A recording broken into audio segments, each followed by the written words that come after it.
আসসালামু আলাইকুম এভরিওয়ান। আবারও চলে আসলাম সহজ আর মজাদার একটা নাস্তার রেসিপি নিয়ে।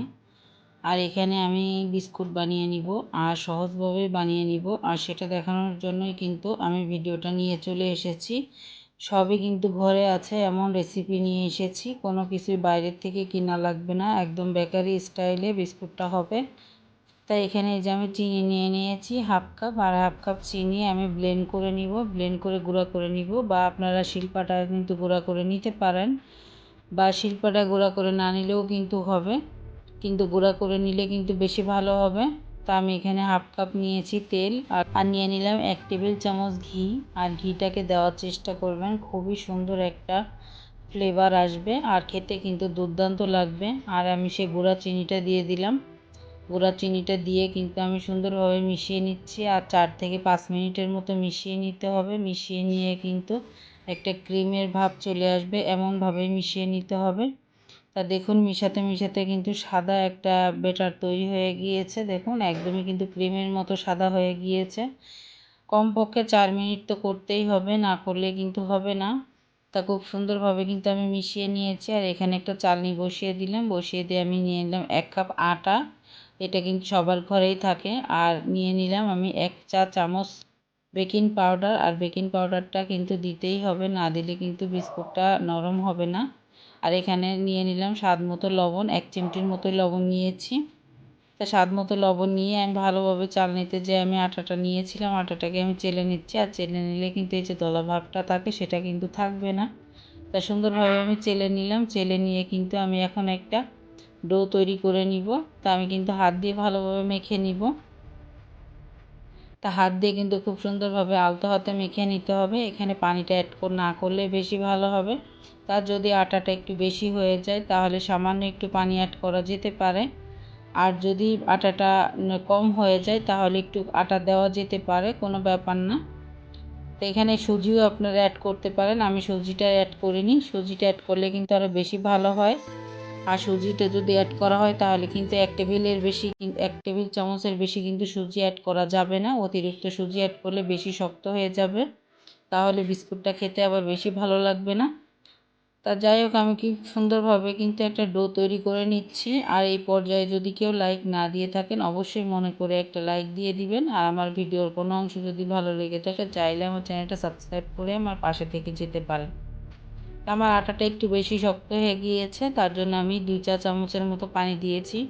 পানি দিয়ে একটু মেখে নিচ্ছি, অতিরিক্ত পানি কিন্তু দেওয়া যাবে না। তা অনেকে কিন্তু এটা ঘি দিয়েও কিন্তু তৈরি করে নিতে পারেন। আর ঘি দিয়ে যদি শুধু ঘি দিয়ে যদি তেলের পরিবর্তে তৈরি করে নেন তাহলে কিন্তু খেতে বেশি ভালো লাগবে। তা আমি একটু দলা করে দেখে নিলাম যে সুন্দরভাবে কিন্তু ডোটা হয়েছে। তো এখন কিন্তু আমি একটু রেস্টে রেখে দিব, 2 থেকে 3 মিনিটের বেশি রেস্টে রাখার কোনো প্রয়োজন নেই। তা আমার কিন্তু ব্যাটারটা তৈরি হয়ে গিয়েছে, আমি আবারও কিন্তু দেখিয়ে দিচ্ছি। দেখুন দলা পেকে নিলে কিন্তু খুব সুন্দরভাবে হয়ে যাচ্ছে। তা আমি কিন্তু রেস্টে রেখে দিব, আমি 2 থেকে 3 মিনিটের মতো রেস্টে রাখার জন্য আমি পাশে রেখে দিলাম। আর এখানে একটা প্লেট নিয়ে নিয়েছি, আর প্লেটের ভিতরে সাদা একটা কাগজ নিয়ে নিলাম। এটা শুধু খাতা, যে বাচ্চারা লেখাপড়া করে সেই খাতা আর কি। আর খাতার ভিতরে একটু তেল দিয়ে দিলাম, তেল দিয়ে কিন্তু আমি সুন্দরভাবে মিশিয়ে নিচ্ছি তেলটাকে। তা আমরা কিন্তু বাটার পেপার বাইরে থেকে না কিনে এনে কিন্তু এভাবে কিন্তু কাগজের উপরে তেল দিয়ে লাগিয়ে নিলে কিন্তু আমাদের বাটার পেপার হয়ে যাবে। বাইরে থেকে বাটার পেপার কেনার কোনো প্রয়োজন নেই। তা আমি কিন্তু সুন্দরভাবে মিশিয়ে নিলাম, আর এইভাবে মিশিয়ে নিয়ে কিন্তু আমি বাটার পেপার বানিয়ে নিলাম। আর অবশ্যই কাগজটাকে দিতে হবে, না হলে কিন্তু প্লেটের সঙ্গে লেগে যাবে।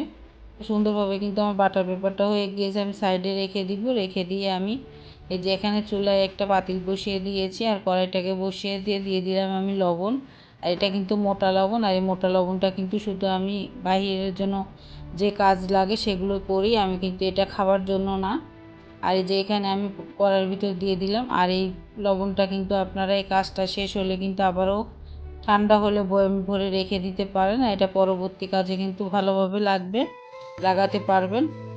আর ওভেনের কাজ কিন্তু করবে লবণটা দিলে, আর লবণটা না দিলে কিন্তু নিচে থেকে পুড়ে যাওয়ার সম্ভাবনা থাকবে। আর লবণটা দিলে কিন্তু আর ওভেনে দেওয়ার কোনো প্রয়োজন হবে না, খুব সুন্দরভাবে কিন্তু হয়ে যাবে বিস্কুটটা। তাই এই যে এখানে আমি দিয়ে আমি একটা স্ট্যান্ড বসিয়ে দিলাম, স্ট্যান্ড বসিয়ে দিয়ে এখন ঢাকনা দিয়ে ঢেকে 5 থেকে 6 মিনিটের মতো আমি একদম গরম করে নিব। তা আমি গরম বসিয়ে দিয়ে কিন্তু এখন বিস্কুটগুলো তৈরি করে নিব। গরম হতে হতে কিন্তু আমার বিস্কুটগুলো বানানো হয়ে যাবে। আমি এই চামচটা নিয়েছি, এই যে এই টেবিল চামচটা না থাকলে কিন্তু আপনার চামচের সাহায্যে কিন্তু আপনারা বানিয়ে নিতে পারবেন।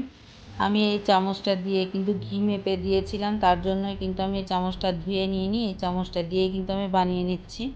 তো দেখুন আমি এক চামচ নিয়ে কিন্তু গোল করে নিলাম, গোল করে নিয়ে একটু চেপে নিয়েছি, বা ডিজাইনটা কিন্তু আপনাদের পছন্দ মতো করে নিতে পারবেন। ডিজাইনটা কিন্তু অনেকভাবেই করা যেতে পারে, তা খুব সুন্দরভাবে কিন্তু আমি বানিয়ে নিলাম। বানিয়ে নিয়ে কিন্তু আমি এই যে বাটার পেপারের উপরে রেখে দিলাম। আমি একটা একটা করে কিন্তু সবগুলো বানিয়ে নিব। আমি আরও একটা বানিয়ে নিচ্ছি। একদম কিন্তু চামচের সাহায্যে বানালে কিন্তু খুব সুন্দরভাবে কিন্তু প্রত্যেকটা কিন্তু একই সাইজের হবে। আর যদি হাত দিয়ে কেটে কেটে নেওয়া হয় কিন্তু ছোটো বড়ো হতে পারে, তার জন্য কিন্তু আমি চামচের সাহায্যটা নিয়েছি। আমি কিন্তু আরও একটা বানিয়ে নিলাম, বানিয়ে নিয়ে কিন্তু এটাও আমি রেখে দিব। আর এইভাবে যদি ঘরে বিস্কুট বানান তাহলে কিন্তু বাইরে থেকে কেনার কোনো প্রয়োজন হবে না, আর বাচ্চারা কিন্তু অনেক মজা করে খাবে। বাচ্চারা না, বড় ছোটো সবাই মজা করে খেতে পারবে। তো অফ ক্যামেরায় কিন্তু আমি সবগুলো বানিয়ে নিয়েছি, আর কিছুটা একটু ছোট করে দিয়েছি লম্বা করে, কিন্তু আমার সবগুলো কিন্তু ওই চামচের সাহায্যে কিন্তু নেওয়া হয়েছে। তা যাই হোক, সবগুলো নিয়ে এখন আমি উপরে একটু পেস্তা বাদাম দিয়ে দিচ্ছি। আর পেস্তা বাদামের পরিবর্তে আপনারা কিন্তু কিশমিশটাও দিতে পারেন, বা অন্য বাদামও আপনারা দিতে পারেন দেখার সৌন্দর্যের জন্য, বা আপনারা চীনা বাদামটাও কিন্তু দিতে পারেন এখানে, সেটাও কিন্তু দেখতে সুন্দর লাগবে।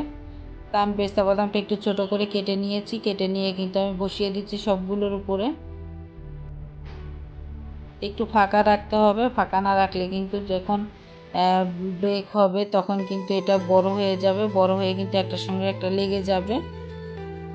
যাই হোক, আমার কিন্তু ওরকম হয়েছিল, তার জন্য বলে দিচ্ছি।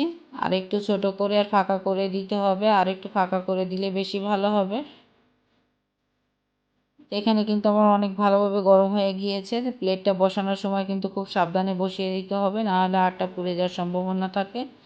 তা আমি সাবধানে বসিয়ে দিয়ে কিন্তু ঢেকে রেখে আমি কিন্তু জাল করে নিয়েছি। জাল করে নিয়ে কিন্তু আমি 12 থেকে 14 মিনিটের মতো জাল করেছি। করার পরে কিন্তু আমার এরকম হয়েছে বিস্কুটগুলো। তা দেখুন বিস্কুটগুলো কিন্তু অনেক বড় হয়ে গিয়েছে আগের থেকে। আমি একটা ভেঙে দেখাচ্ছি। আর এই বিস্কুটটা কিন্তু ঠান্ডা হলেই ধরতে হবে, আর গরম অবস্থায় উঠালে কিন্তু সব ভেঙে যাবে।